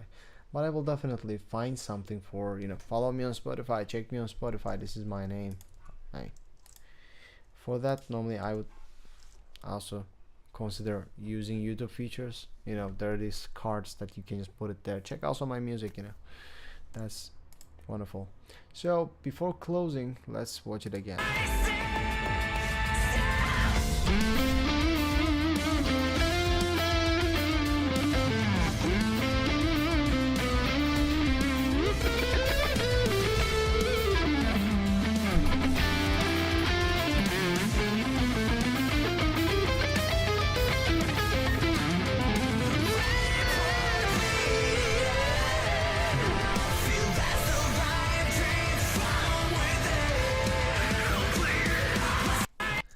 As you can see, we forgot one thing. We are adding a cross dissolve just for the end. Just for the end. Yeah, because it has to be a small transition. For this one, for YouTube videos, I normally don't do add intro dissolve on audio, but I think it's not hurting.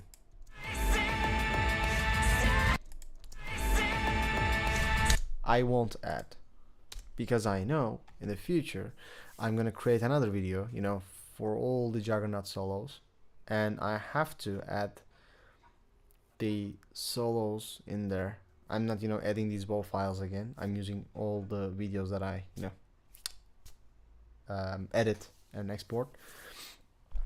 And even, you know, for that reason, I'm gonna have two different exports, one with these, you know, social icons and one without, because I don't want to touch that area too much. And I'm creating this small gaps in intro and end, in an outro, because in the future I'm just gonna create these areas. We have Tyler Ship music. I totally remember you from either first stream or the second stream. That is not my favorite guitar because it's really hard to pick, but I'm gonna show it to you very quickly. While actually, you know, I'm gonna click export so we don't, actually we can, you know, optimize the time, right? We're gonna export 4K, which is gonna be 160 megabytes, and I'm gonna say without, sorry, with social, meaning with social icons. And in the meantime, I'm gonna put myself a little bit bigger, like this. I should definitely group these things so I can just, you know, click and I'm completely seen. This is my favorite. This thing is my favorite. I have my custom 24 for the last 6-7 years, maybe more. I think 7 years, and I'm really happy with this thing. Before that I had blue Sapphire Tremonti SE custom, and that was my first PRS, and I really liked that, and I worked my ass off for this one. I worked for 6 months, saved all the money that I can have. I ate the exact same shit every single day just to get this. I had a lot of options at the time, and this is a second-hand thing. I think it's used 1 or 2 years max before I get my hands on it. And my second favorite would be, should I compare with the looks? Actually this one. And this is my second guitar. Not second guitar overall, of course. I had this Tremonti, of course, and since it's in Turkey, Turkey with the new name, I am not counting that. So first one was Custom 24, and that was the second one because it's 7-string and it does all the job that I need. It can go as low as F, drop F. Well, I can go even more, but I don't, because that's not my thing. And I always needed a 7-string because, as you know, I'm playing Periphery and all the other stuff, and I definitely needed one. And I got this one. I was very excited about it, and I played a lot of songs. I made 3 songs with this, and I'm extremely happy how they turned out, and I am actually quite grateful that PRS, you know, Paul and the whole team, also people like Beverly Fowler and Travis Allen, to, you know, make that bridge with the man himself, Mark Holcomb, and we have these wonderful signatures with us. It was a long explanation, and of course now we have the OG. Kidding. This is the 2023 version of the Holcomb with the new Scarlet and Scourge pickups. They are very good. They're amazing. They're clean. I can hear everything with chords and leads.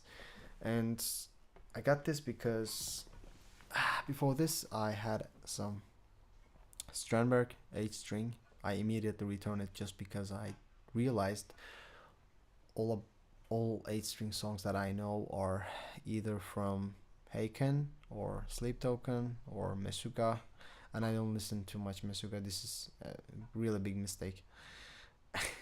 I have to check them out and analyze all the things I can. And I returned that, and I realized that I need something that I can play Periphery with ease, with all the riffs and stuff. So I got this. This is 25.5 scale length guitar. So I also put some 7-string set on it by ditching the 6th. So this is 1059, and it helps me, you know, go as low as standard D here, and I can drop, you know, till G. It's a little floppy. I could probably change this to a, I don't know, 60, 62. That would help, but I don't care too much because when I track stuff for myself, I'm not going as low as that. And when I play Periphery stuff, I either change it or do some extra work, because, you know, I have the other Holcomb as well. Maybe I will play the riffs with that. I'm gonna put it back, and my recent favorite is this one. This wonderful small lightweight Pliny, which is a neck throw model, and it helps a ton with my practices. Right now I'm working on my legato and all the other stuff, and I realized that I need something lightweight, and that's not the only reason. I also needed this 2-way tram, and I needed really nice access. It's lightweight. It's supposed to be with the endo neck and the neck through stuff. It has to be more accessible, help me with my playing, improve how I play, and essentially fix the mistakes that I have and coming from, you know, unintentional background. I'm a self-taught, so one of the reasons that I am working on my techniques after all these years are because of that. So now I disabled all this social icons, and I'm gonna re-export, and we are going to check. There's only one very small thing left without socials. Okay, Now I'm going to show you one last thing. If you're using Mac, it's gonna help you. If you're not using Mac, I'm sorry. We have a Photos app. That's my selfie. I'm just gonna make sure that everything is okay with the library and I don't have very stupid photos that I don't want to be leaked. Right? They're actually quite stupid, but anyway, I'm gonna allow it. I'm gonna yeah, that's the thing. I'm going to move this video into Photos and it's going to be exported, and somewhere cool, like where I'm gonna use the other version of the video, like this one.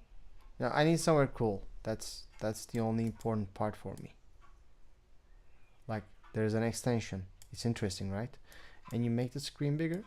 As you can see, we have all the details. I'm doing some lead work. Bend is also looking good, right? I can take this. So I come here in File. We have this export button and export frame to pictures. So if I do that in the pictures, we have that frame, and I'm using this frame for Photoshop. It is important because it's coming, with all the details. We have one more comment. Do you have an 8-string guitar? Unfortunately not. If I ever buy it, I really don't plan it right now. I'm packed of responsibilities and stuff, and I don't have a lot of time to utilize an 8-string. But if I ever do, I am planning this Ibanez 8-string. Came out last year. By the way, I have to make myself smaller because you didn't see the last thing I show. I'm gonna explain that again, no worries. But yeah, if I buy it, I will get that thing because it has all the nice things, really nice hardware, and it has Fishmans in it. So I really like that. That would be my thing. So unfortunately, I have to re-show that. So this is the app for the Mac, and I drag and drop my video here. I came here and found a nice frame that I can use for Photoshop, and I came here and I click export frame to pictures. That was all the work that I did. And then what I do is basically I'm duplicating this frame, and I remove background on the second one, and I add some blur for the one with the background, and it shows like a professional camera was shooting me and getting a really nice picture. One more comment. It's cool that you have the Pliny Strandberg. Yeah, I mean it's really nice. I had an alternative plan to get another Strandberg, but I decided not to because this one was for my price it was nice. The other one is more expensive, and it was an X through. The other one was bolt on, and I needed full access and all the other stuff. My only concern was the pickups. I wanted a bare knuckle Juggernaut set. It didn't happen, but it's still okay. I mean, I can live with it because I can get the tone I want regardless what's happening with what I'm doing, my cover or my song. So we have those 3 videos. I will do my best to show in Canva, but probably we're gonna mess up. This is normally end of the stream, but I will do my best to show you. For example, we are going to export that tiny picture, right? Where is it? Uploads, upload files, go to photos. Of course I need to make it JPEG or PNG, but I will do oh my god, where is it? Nope, there must be a conversion. Sorry for this. Yeah, convert image. I'm waiting for image conversion prompt For some reason it doesn't show it to me. I don't know why. Okay, I'm gonna change the name. I'm gonna put it, you know, Graveless.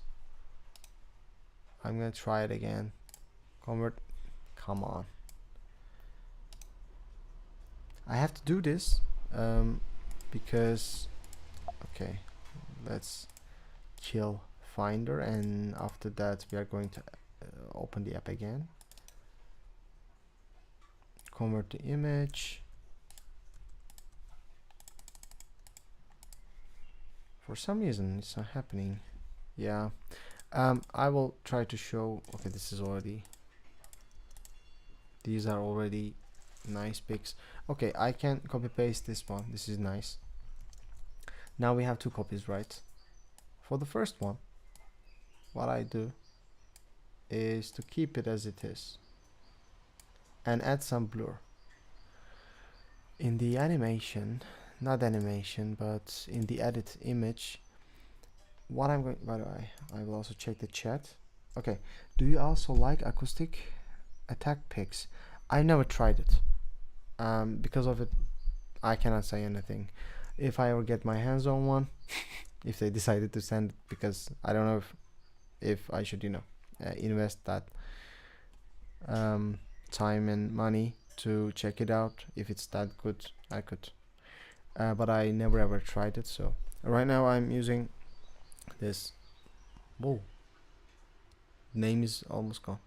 Download flow 135, and I'm also using, sometimes depending on what I'm playing, I'm using that X large chess tree. So it's a really nice one actually, but I'm open to check all these nice stuff, you know, picks and all the other things. Probably I will try it in the Guitar Summit, but I'm not sure. Let's see. So we are going to add, oh wait, we are going to add blur for whole image. And whoa, what a stupid blur is this. I think I can live with it, but it's too much. I'm gonna set it as 10 and I go back, right? I don't have to click done. We're gonna come here again. I'm gonna make it again full screen, and I'm gonna remove background. And when I remove the background, I'm assuming that I will stay. And as you can see, in the background we have a little bit blurred image, and me and my guitar is actually untouched in a way, because rest of the background is completely gone, as you could guess. After that, what I do is basically, you know, put some other stuff in here. I have video making resources. I'm kind of picky about how I'm organized, and I come here, my logo, sound effects, band logos, which is, and we're gonna click to Periphery logo. They are same. I don't know why I named it, and we're gonna use it. We got some comments. Why would you want to blur it that much? It's a little bit too much, I know. Yeah. The issue is when you put the text should be primary focus for, you know, someone who reads this thing, right?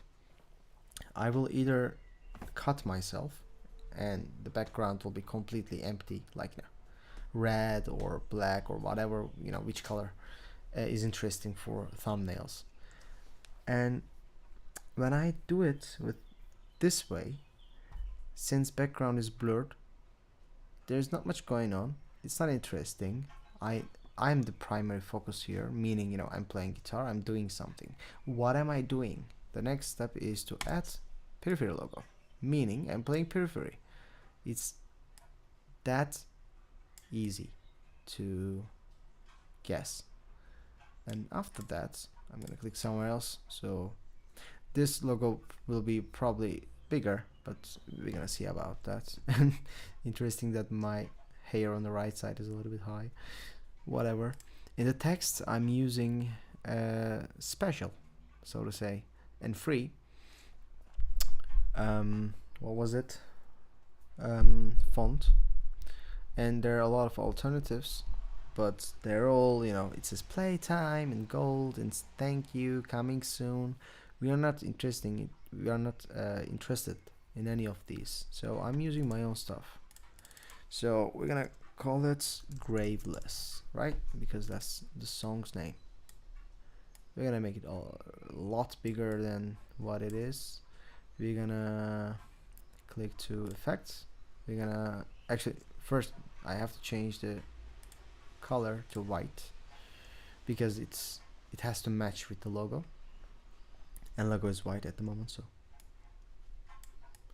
I'm going to cover a lot of area because that another important point, thumbnail is not that big, right? In the video, sorry, in your mobile phone, it has to look like this. It's gonna be like this. In the stream is a little bit smaller, I know, but trust me, in my reference right now, it's kind of the mobile level. And as you can see, hope you can see, I can see the Periphery logo, and I can also see the name, right? So I come closer. I'm going to add an effect here, an outline effect, which has black in color, and we're gonna check the thickness. I'm just trying to create a boundary so it's gonna be easy to to be read like this. Periphery, Graveless, a guitar solo, right? I mean guitar. And the rest of the part, like the fact that it is a guitar solo, is going to be explained in the title. But when someone look at my thumbnail, I want them to understand this is a Periphery video, this is a guitar video, and this is for a certain song called Graveless, which belongs to Juggernaut, but it's not an information that I want to give just in a thumbnail. And highlightly, I'm gonna put a name like Periphery, Graveless, pipe, solo. Probably that's gonna be all because it gives all the information, right? And I also add sometimes plus presets, because if you don't know, I think I should also show it to you by making myself a little bit smaller. And since it's almost the end of the video, I'm going to export this, by the way, because whoops, I really liked the end result, and it's much easier than Photoshop. I was using Photoshop, and now with this thing it's much easier. I'm going to download as JPEG because just because I can max the quality, and why not? Why it's not maxed, right? And we are going to download this to our download. For now, I'm gonna move it to my thumbnails later. Now we can minimize this, and we can go back to our Finder and desktop and check the videos for the last time.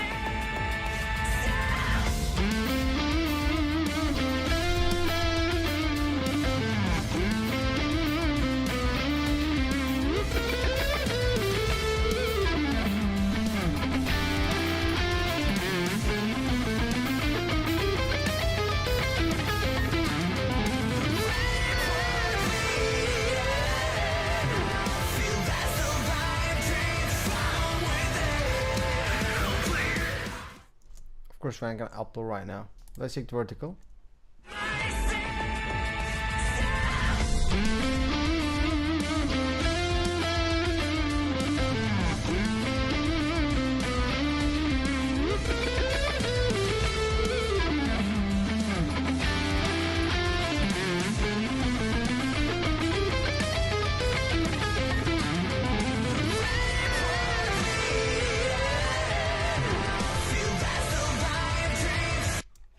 Okay, they work fine.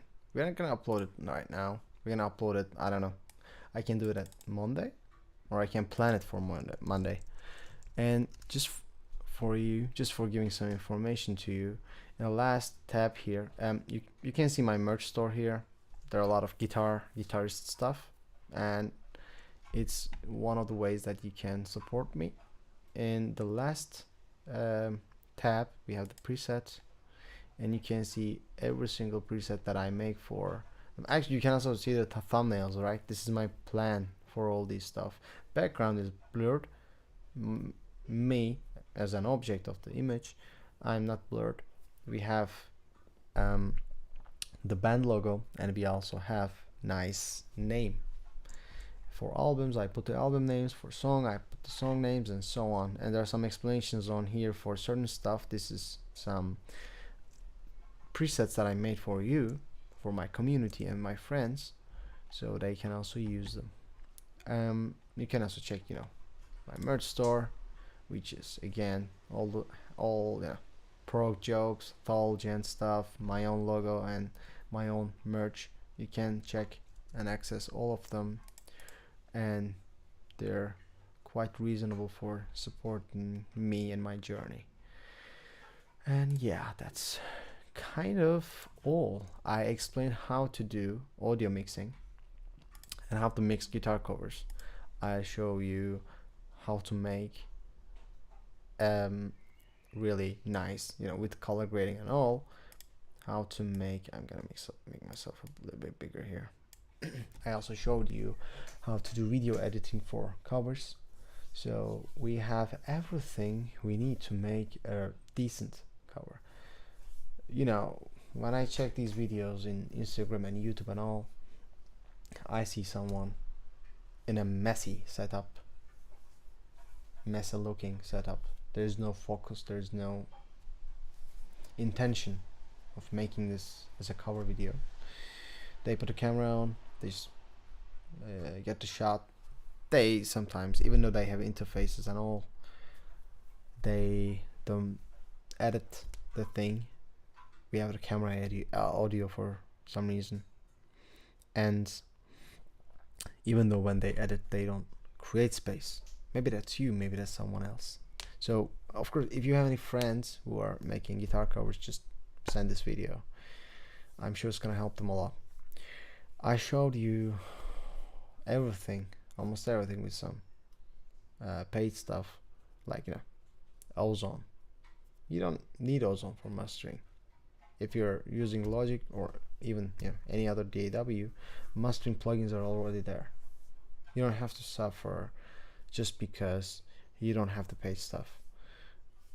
Everything is completely, you know, manageable with the free stuff. You can use DaVinci Resolve instead of Final Cut Pro. I mean, if I don't have this, I will probably use DaVinci Resolve and even get that studio version. Because, you know, they have really nice features. So this was a video. I hope you like it. I hope you send it to your friends. I did my best to explain everything in context, you know, with a song. Normally I don't give any information about which cover will be the next one, but I hope this example I'm giving you is a good one, and you get, you know, you watch it and improve your game. This is, you know, one of my goals as you know, YouTube content creator and teacher, so to say. So yeah, that's the video. By the way, I also know that this camera is constantly focusing, and if it makes you irritated, just let me know. I'm going to do something, I don't know, maybe I can get another tripod and put the camera here or here so you can see me again constantly, maybe without focus.